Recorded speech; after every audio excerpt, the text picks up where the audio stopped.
Times news channel देख रहे आप सभी दर्शकों का बहुत बहुत स्वागत है। मैं हूं रमनदीप कौर। इस वक्त की बड़ी खबर आ रही है प्रयागराज से। क्या है पूरा मामला, देखने के लिए बने रहिए हमारे साथ। क्या आप भी परेशान हैं? पैसा तो बहुत आता है मगर पैसा रुकता नहीं है। ऐसे में क्या है इसकी समस्या का उपाय? क्या है वजह जो पैसे आकर भी नहीं रुकते हैं? इस पर क्या कुछ कहना है पंडित शिप्रा सदेव का? आइए सुनाते हैं क्या कहना है इस पूरे मामले पर। नमः शिवाय। कभी कभी हमारे घर में पैसा का फ्लो तो बहुत अच्छा आ रहा होता है, पैसा आ रहा होता है, परंतु एकदम से पैसा खर्चा भी हो जाता है। तब हमें अपने घर के वास्तु की तरफ ध्यान देना चाहिए, क्योंकि जो हमारे घर का वास्तु होता है, अगर हमारे घर के वास्तु में साउथ वेस्ट एरिया वीक होता है या साउथ वेस्ट एरिया या वेस्ट एरिया वीक होता है तो कभी भी पैसा जुड़ नहीं पाता है। तो आप अपने घर के वेस्ट एरिया को देखें। ऐसा तो नहीं कि वहां पे बहुत ज्यादा कचरा इकट्ठा हो गया, वहां पे डंपिंग एरिया बना दिया है या वो एरिया ही वीक है, यानी कि वहां पे विंडो वगैरह है, ओपन एरिया है, खाली पड़ा है, हल्का एरिया है। अगर इस तरीके का आपको कुछ भी लगता है तो अपने घर के वेस्ट एरिया को स्ट्रॉन्ग कर लीजिए। वेस्ट एरिया में ग्रे एलिमेंट्स का यूज कीजिए, यानी कि आप चाहे तो ग्रे कर्टन्स लगा सकते हैं या ग्रे वॉलपेपर्स लगा सकते हैं। ऐसा करके अपने वेस्ट एरिया को स्ट्रॉन्ग कीजिए। वेस्ट एरिया जितना स्ट्रॉन्ग होता जाएगा उतना ही पैसे का इकट्ठा होना या उसका स्टोरेज स्टार्ट होगा, क्योंकि जो भी हमारी बरकत होती है वो हमारे स्टोरेज से होती है। फ्लो मेंटेनिंग बहुत जरूरी है, परंतु फ्लो के साथ पैसे का इकट्ठा होना बहुत जरूरी है। तो आप अपने घर के वेस्ट एरिया को स्ट्रॉन्ग कीजिए, वेस्ट एरिया को अच्छी तरीके से क्लीन रखिए, उसे हैवी करिए, और जितना वो हैवी होता जाएगा उतना आपके घर में बरकत बढ़ती जाएगी। मैं पंडित शिप्रा सदेव, ओम नमः शिवाय, शिव जी सदा सहाय, जय माता। संगम नगरी प्रयागराज, जहां IG range Prayagraj doctor Rakesh Singh ने 5 आरक्षी व 5 मुख्य आरक्षी को किया गैर जनपद स्थानांतरित। बता दें, आरक्षी प्रणय मिश्र को प्रयागराज से प्रतापगढ़, आरक्षी विक्रम सिंह यादव को प्रयागराज से कौशाम्बी, आरक्षी अमरेंद्र कुमार सिंह को प्रयागराज से प्रतापगढ़, आरक्षी अंकित मिश्र को प्रयागराज से प्रतापगढ़, आरक्षी अंगदगिरी को प्रयागराज से फतेहपुर, मुख्य आरक्षी तीर्थराज को कौशाम्बी से फतेहपुर, मुख्य आरक्षी स्वतंत्र कुमार को प्रयागराज से फतेहपुर, मुख्य आरक्षी विनय कुमार को प्रयागराज से फतेहपुर, मुख्य आरक्षी नीतीश कुमार मिश्र को प्रयागराज से प्रतापगढ़, मुख्य आरक्षी नवीन राय को प्रयागराज से फतेहपुर। बेहतर पुलिसिंग, कानून व्यवस्था को चुस्त दुरुस्त रखने के लिए उठाए गए कदम तत्काल प्रभाव से किया स्थानांतरित।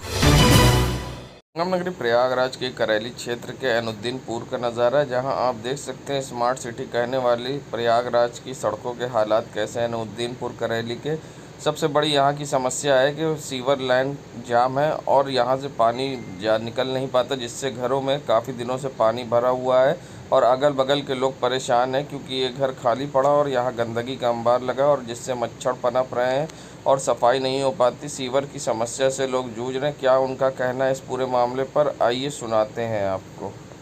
8 महीने से सीवर फुल है, ना पानी निकल रहा, ना पानी निकलने की कहीं जगह नहीं। इतने मच्छर हैं कि लोग बीमार पड़ जा रहे हैं। यहाँ पे कोई सुनवाई नहीं है। यहाँ पे सब हम परेशान बहुत हैं। बारिश का टाइम आ रहा है, सीवर की कोई सुनाई नहीं है, सीवर भरा हुआ है। फ़ोन किया, कोई सुनाई नहीं। कह रहा कि अभी मशीन नहीं है, गाड़ी नहीं है, आएंगे बस वही कपाची लेके आते हैं, कपाची लेके आते हैं, बस 2 डंडा चलाते हैं, बस चले जाते हैं यहाँ से। न यहाँ कोई चीज़ की सुविधा ये गली में है ही नहीं है, न रोड की है, न नाली है, न कुछ है। यहाँ हर चीज़ की हमको बहुत परेशानी है कि हम कैसे करें, अब आप ही बताइए। मेरा नाम है चंदा बेगम। समस्याओं को तो अंबार लगा है। ये वार्ड 80 का एक कोना पड़ता है, जो पहले 64 में भी हुआ करता था। कुछ एरिया इसमें 64 में है और ज़्यादातर एरिया 80 में है, वार्ड 80 में आता है, जो आज तक की सभासद यहाँ झांकने नहीं आया है। और यहाँ पर समस्याओं का अंबार आप देख सकते हैं वीडियो के माध्यम से, क्योंकि यहाँ पर मलेरिया, डेंगू, मच्छर पनप रहे हैं। आए दिन बीमारियाँ फैल रही हैं। घरों में सीवर का पानी, बदबूदार गंदा पानी भरा हुआ है। अभी मौके पे आप देख सकते हैं। यहाँ पे रोड सीवर की समस्या तो बहुत बड़ी हो चुकी है। यहाँ पर गंगा प्रदूषण को हम सूचित करते करते थक गए, एक्सीएन, जेई, एई सारे अधिकारियों से, मगर यहाँ कोई झांकने नहीं आता। उनका कहना है कि हमारी पेमेंट फंसी हुई है करीब संगम नगरी प्रयागराज, जहां वरिष्ठ पुलिस अधीक्षक प्रयागराज द्वारा कई क्षेत्रों में बैंक की चेकिंग की सुरक्षा व्यवस्था का जायजा लिया, साथ ही बैंक में ड्यूटी पर तैनात सुरक्षा कर्मियों को आवश्यक दिशा निर्देश दिए। बता दें, एसएसपी प्रयागराज द्वारा अभियान चलाकर आज बैंक में औचक निरीक्षण करते हुए सुरक्षा के दृष्टिगत बैंकों की सुरक्षा का जायजा लिया। प्रयागराज के सिविल लाइन थाना क्षेत्र के पत्थर गिरजाघर समीप बिशप जॉनसन स्कूल के बगल में बने प्रॉपर्टी के ऑफिस की दीवार पर छात्रों ने बमबाजी कर दिया, जिससे मौके पर अफरा तफरी मच गई। बम चलने की आवाज़ सुनकर लोग वहां इकट्ठा हो गए, जिसकी सूचना पुलिस को दी और मौके पर पहुंची पुलिस ने जांच में जुट गई और 2 लोग को हिरासत में लेकर पूछताछ करने की बात सामने आ रही है। बता दें, सिविल लाइन्स के पत्थर गिरजाघर के समीप बाइक सवार ने किसी युवक का मोबाइल छीन लिया। थोड़ी देर बाद स्कूल के छात्रों के बीच किसी बात को लेकर विवाद, गाली गलौज शुरू हो गया। देखते ही देखते छात्रों ने स्कूल के बगल में बने भूमि खरीद फरोख्त के ऑफिस की दीवार पर 2 बम चला दिया। बम चलने की जानकारी पर सिविल लाइन पुलिस मौके पर पहुंच गई और घटनास्थल की जांच कर पूछताछ स्कूल से शुरू कर दी। हालांकि मामले में 2 युवक की गिरफ्तारी की बात सामने आ रही है। वहीं क्या कुछ कहना इस पूरे मामले प्रत्यक्षदर्शी का, किस तरह से बम चला, क्या कहना, आइए सुनाते हैं आपको। हमने अभी 1 घंटा पहले ये देखा कि स्कूल के बच्चे जो है उस साइड पर आते हैं और यहाँ दीवार पे 2 बम मार के इधर से भाग जाते हैं। कितनी देर पहले घटना है? करीब 1 घंटा पहले। क्या हुआ, कैसे आपको पता चला? हम उधर खड़े थे, उधर से आए, ऑफिस का अपना दरवाजा खोले थे, वो लड़के उधर किसी को ललकार रहे थे, गाली बक रहे थे। तब उन्होंने अपने बैग से निकाला और इधर जो 2 बम मार के। क्या नाम है आपका? अनिल पटेल नाम है मेरा। क्या यूनिफॉर्म पहने थे? हाँ, बच्चे स्कूल किस स्कूल के थे? किस स्कूल का? सब जॉनसन। संगम नगरी प्रयागराज, जहां एक तरफ मानसून करीब है और ऐसे में शहर के बड़े बड़े नाले जो कि शहर को जोड़ते हैं और पानी की निकासी इन्हीं नालों के ज़रिए होती है, मगर कई नालों में जहाँ गंदगी की स्थिति इस कदर है कि पानी निकासी नहीं हो पाती। इसी को लेकर आज शहर की प्रथम नागरिक महिला महापौर प्रयागराज अभिलाषा नंदी गुप्ता बलवा घाट, गऊ घाट क्षेत्र में सड़कों पर उतरकर निरीक्षण किया, साथ ही संबंधित अधिकारियों को आवश्यक दिशा निर्देश दिए और नाले की सफाई के हो रहे कार्य का निरीक्षण भी किया। साथ ही उनका कहना था कि नाला पानी निकासी के लिए होता है, मगर यहाँ लोग इसमें गंदगी डाल देते हैं, जिससे गंदगी और नाला जाम होता है और जिसके वजह से पानी निकासी नहीं हो पाती है और बरसात के मौसम में यहाँ जल भराव की समस्या उत्पन्न होती है, जिससे सभी को परेशानी होती है। उसी को लेकर कार्य कराया जा रहा है और साथ ही जो लोग नाले में गंदगी डालते हैं उनके खिलाफ भी कार्रवाई की जाएगी। आइए सुनाते। नालों की समस्या, एक तो सिल्ट है, उसको हटाने का काम किया जा रहा है। दूसरा, बहुत सारे लोग हैं ऐसे जो उसी में जाकर उसको कूड़ेदान समझकर उसमें कूड़ा पलट देते हैं। तो बोला गया है कि जो इस तरह का काम कर रहा है उसका चालान काटा जाए, क्योंकि वो पानी बहाने के लिए नाला बनाया जाता है क्षेत्र का, ना कि कूड़ा फेंकने के लिए। तो उन पर कार्रवाई के लिए बोला गया है कि जो लोग ऐसा कर रहे हैं उन पर कार्रवाई की जाए। संगम नगरी प्रयागराज, जहां तापमान 47 के पार था और ऐसे में गर्मी से लोगों को अब दूसरी बार फिर से तेज़ आई आंधी ने दिलाई है और तेज़ आंधी के साथ तेज़ हवाओं से लोगों को जहां परेशानी का सामना भी करना पड़ा। जहां एक और गर्मी से राहत तो लोगों को मिली है, मगर दूसरी ओर आप देख सकते हैं तेज़ हवाओं के कारण कई जगह लोगों को गाड़ी रोकनी पड़ी, जिससे धूल आंधी के कारण उनको समस्या गाड़ी चलाने में हो रही थी और इससे बड़ा हादसा भी हो सकता था, जिसके कारण लोग सड़क किनारे रुक गए। आप देख सकते हैं किस तरह से तेज़ हवाएँ चल रही हैं और धूल भरी आंधी, जिससे कहीं ना कहीं अब लोगों को राहत मिली है। मानसून अब लगातार दस्तक दे रहा है और जल्द ही बारिश होने की भी संभावना है और ऐसे में जहां आंधी और तेज़ हवाओं ने गर्मी से लोगों को राहत दिलाई है, ऐसे में क्या कुछ कहना है लोगों का, आइए सुनाते हैं आपको। देखिए, अभी तक सुबह से बहुत गर्म थी, धूप गर्म ज़्यादा लग रही थी, लेकिन जैसे ही मौसम में गर्म मतलब आंधी आई और हवा चलने लगी, लोगों को कुछ राहत मिली है। लेकिन कहीं ना कहीं ये आंधी लोगों के लिए नुकसान भी हो सकता है। तो कितना परेशानी, आप लोग निकले सड़कों पे, कैसा लग रहा है? और सड़कों पर निकलना मजबूरी है, नीले तो है, लेकिन अभी आंधी के चक्कर में गाड़ी रोकना पड़ जा रहा है, आंखों में धूल पड़ रही है, धूल के चक्कर में गाड़ी नहीं चला पा रहे हैं, पैदल चलना भी दिक्कत हो रहा है। तो गर्मी से राहत मिली है? हाँ, राहत जरूर मिली है। क्या नाम है? राकेश कुमार। नगरी प्रयागराज में जहां बाहुबली माफियाओं पर कार्रवाई हो रही है, ऐसे में किस तरह से बाहुबली माफियाओं पर कार्रवाई होगी, क्या कुछ कहा एसएसपी प्रयागराज ने, आइए सुनाते हैं आपको। देखिए, माफियाओं पर लगातार कार्रवाई हो रही है, आगे भी कार्रवाई जारी रहेगी मुजफ्फर नाम के अपराधी जो कि गौ तस्कर अपराधी है, उसकी 5 करोड़ से भी ज़्यादा की संपत्तियों को कुर्क किया गया है। इसके अलावा अतीक अहमद गैंग जो कि 227 के नाम से वो गैंग रजिस्टर्ड है, इंटर स्टेट गैंग है, 227 के नाम से दर्ज है, उसके खिलाफ और उसके सभी जो गैंग मेंबरान हैं उन सभी के खिलाफ पूरी पड़ताल करके गहराई से छानबीन करके कार्रवाई की जा रही है और कार्रवाई की योजना भी बनाई गई है। इसी अनुक्रम में पीडीए के द्वारा तमाम ऐसे स्थानों को चिन्हित किया गया है, ऐसे निर्माण कार्य को चिन्हित किया गया है, ऐसी प्लॉटिंग को चिन्हित किया गया है जो अवैध साबित हुई हैं और उनका जब्तीकरण और ध्वस्तीकरण की कार्रवाई लगातार जारी है। इसी परिप्रेक्ष्य में पीडीए के द्वारा तहरीर दी गई थी और उसमें अतीक अहमद और उनके अज्ञात साथियों के खिलाफ मुकदमा थाना धूमनगंज में दर्ज किया गया है। इसके अलावा 4 और मुकदमे भी अतीक अहमद गैंग से संबंधित और अन्य अवैध प्लॉटिंग करने वाले गैंग से संबंधित दर्ज किए गए हैं। इन सभी मुकदमों में गहराई से विवेचना की जाएगी। उच्चाधिकारियों के दिशा निर्देश में एक एक बिंदु पर पड़ताल करते हुए निष्पक्षतापूर्वक और गुणवत्तापूर्वक इसमें तफ्तीश की जाएगी, कड़ी कार्रवाई अमल में लाई जाएगी, किसी भी दोषी को कतई बख्शा नहीं जाएगा। संगम नगरी प्रयागराज, जहां बाजार में लीची की इस बार आवक कम है, जिससे बाजार में लीची कम दिख रही। जहां शुरू में लीची 200 से 250 रुपए किलो बिक रही थी, वहीं इस बार लीची 100 रुपए किलो के दाम से बिक रही। मगर जिस तरह से टेस्ट होना चाहिए था वो टेस्ट भी बाजार में लीची में अभी नहीं मिल रहा है। और दुकानदारों का कहना था अगर आंधी फिर से चलती है तो लीची और आम की आवक कम होगी और जिसके बाद फसल तो खराब होगी और दाम और बढ़ जाएंगे। क्या कहना है दुकानदारों और ग्राहक का, आइए सुनाते हैं। कम है फिलहाल, कम है। क्या रेट से बिक्री है?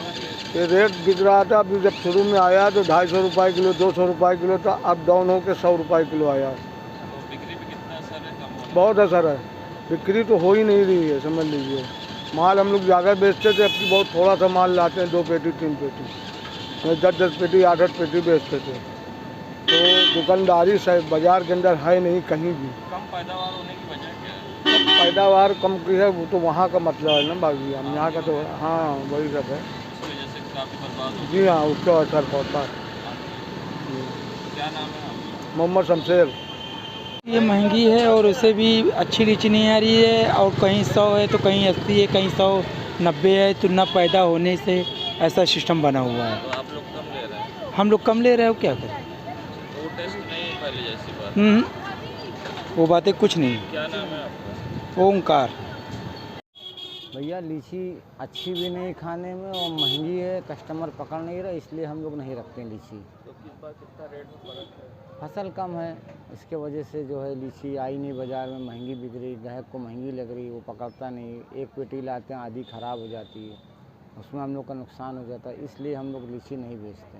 क्या नाम है? सईद अहमद। नगरी प्रयागराज, जहां हर साल 24 मई को विश्व सिज़ोफ्रेनिया दिवस मनाया जाता है और तमाम आयोजन होते हैं। इस उपलक्ष्य में 23 मई को यानी आज सोमवार को मोतीलाल नेहरू मंडली चिकित्सालय कॉल्विन में नुक्कड़ नाटक, रैम सॉन्ग और पोस्टर के माध्यम से लोगों को जागरूक किया गया, जिनमें लोगों को भूलने की प्रवृत्ति, समस्या और निदान के बारे में बताया गया। साथ ही स्वास्थ्य की सही देखरेख और गलत अवधारणा को बल ना मिले, इस पर चर्चा की गई। इस विश्व सिज़ोफ्रेनिया दिवस पर कार्यक्रम में मोतीलाल नेहरू मंडली चिकित्सालय के CMS डॉक्टर और स्टाफ ने शिरकत की। वहीं यहां पर महिलाओं को और बच्चों ने जागरूक किया। बता दें, कई लोगों में मानसिक तौर की बीमारी को भूत प्रेत से जोड़कर देखा जाता है, इसको लेकर लोगों को जागरूक किया गया। आज वर्ल्ड स्किज़ोफ्रेनिया डे है और आज के दिन जो है स्किज़ोफ्रेनिया को विश्व स्तर पर जागरूकता के लिए ये दिन मनाया जाता है। और इस दिन का जो मुख्य उद्देश्य है वो ये इंगित करना है कि स्किज़ोफ्रेनिया एक गंभीर प्रकार का मानसिक रोग है और लोग जिस प्रकार से शारीरिक बीमारियों के लिए सजग होते हैं, उसी प्रकार से मानसिक बीमारियों के लिए भी उनको सजग होना चाहिए। ज्ञात हो कि 24 मई को विश्व भर में विश्व स्किज़ोफ्रेनिया दिवस मनाया जाता है। उसके उपलक्ष्य में ही आज 23 मई एक दिन पहले हम विश्व स्किज़ोफ्रेनिया दिवस के ऊपर में जन जागरूकता कार्यक्रम का आयोजन कर रहे हैं। इसमें हमारे साथ नर्सिंग कॉलेज के बच्चे हैं, महात्मा गांधी अंतर्राष्ट्रीय हिंदी विश्वविद्यालय के बच्चे हैं, GIC के कुछ बच्चे हैं और इन सब के साथ मिलकर आज जो हम मोतीलाल नेहरू मंडलीय चिकित्सालय के प्रांगण में कार्यक्रम कर रहे हैं उसमें हमने विशेष तौर पर नुक्कड़ नाटक, रैप सॉन्ग जो कि स्किज़ोफ्रेनिया पे आधारित होगा उसकी प्रस्तुति करेंगे। प्रयागराज, हल्की सी बारिश के बाद प्रयागराज की सड़कों पर जलभराव देखने को मिला। ये नज़ारा है बलुआ घाट क्षेत्र का, जहां बलुआ घाट चौराहे से मुट्ठीगंज तक सड़कों पर पानी भरा दिखाई दिया। यहां के लोगों का कहना था कि हर साल पानी भर जाता है जिससे उनको घर में कैद होना पड़ता है। आप देख सकते हैं यहां पर नाले पर किस तरह से पाट कर लोगों ने मकान बना लिया, मगर इस पर किसी तरह की कार्रवाई नहीं होती। जिम्मेदारों की लापरवाही आई सामने। क्या कहा लोगों ने, आइए सुनाते हैं। काफ़ी दिन से रहे हैं यहाँ पे, पानी हमेशा भरा है, भरा रहेगा, उसको कोई हटा नहीं सकता। जब से ये पूरा पाट दिया गया, पूरा पाट, चलो पाट दिया गया, ठीक है, नाला पाट दिया, जो दीवार उठ गई, जो पानी बरसता है वो पहले दीवार नहीं थी तो नाले पे कहीं ना कहीं खुला था, चला जाता है। अब जब से दीवार उठ गई, नाला पट गया, तो ये पूरा पानी, चलो उधर का तो ठीक उधर आया, लेकिन जो इधर का पानी है सब पूरा फड़फड़ा के बलुआ घाट चौराहे तक जाता है, वहाँ भर जाता है। सवाल देख सकते हैं लगभग मुट्ठीगंज चौराहे थाने से लेकर इधर बलुआ घाट चौराहे तक लगभग 100 मीटर के क्षेत्र में इतना ज़्यादा पानी भरता है। अगर आधे घंटे भी जम के बारिश हो जाए तो हमारे घरों में लगभग 4-4 फीट तक पानी आ जाता है। पिछले साल हरियाली तीज का दिन था और हम 2 दिनों तक घर से इस पूरे मोहल्ले के लोग नहीं निकल पाए थे। दूध नहीं था, सब्जियां नहीं थी, अनाज नहीं था। उसी तरह किसी तरह मोहल्ले वालों ने मिलकर अंदर आपस में काम चलाया।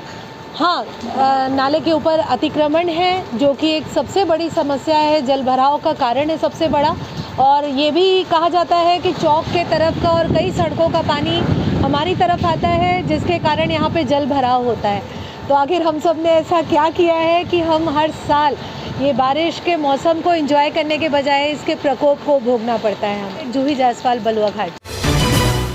संगम नगरी प्रयागराज, जहां भीषण गर्मी से लोग परेशान थे और तापमान 47 के पार था, ऐसे में मौसम ने करवट ली और जहां तेज़ हवाओं के साथ आंधी चली, मगर प्रयागराज में हफ्ते के पहले सोमवार के दिन बारिश होना शुरू हो गई, जिससे लोगों को घरों में कैद तो होना पड़ा, मगर कहीं ना कहीं लोगों को गर्मी से राहत मिली।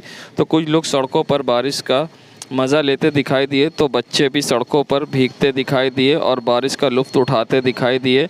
वहीं लोगों को कारोबार में बारिश के कारण घर में कैद होना पड़ा, तो किसी को सड़क किनारे सहारा लेना पड़ा। ऐसे में लोगों को बारिश से जहां समस्या हुई तो गर्मी से राहत मिली और लोग सड़क किनारे जगह लेते दिखाई दिए।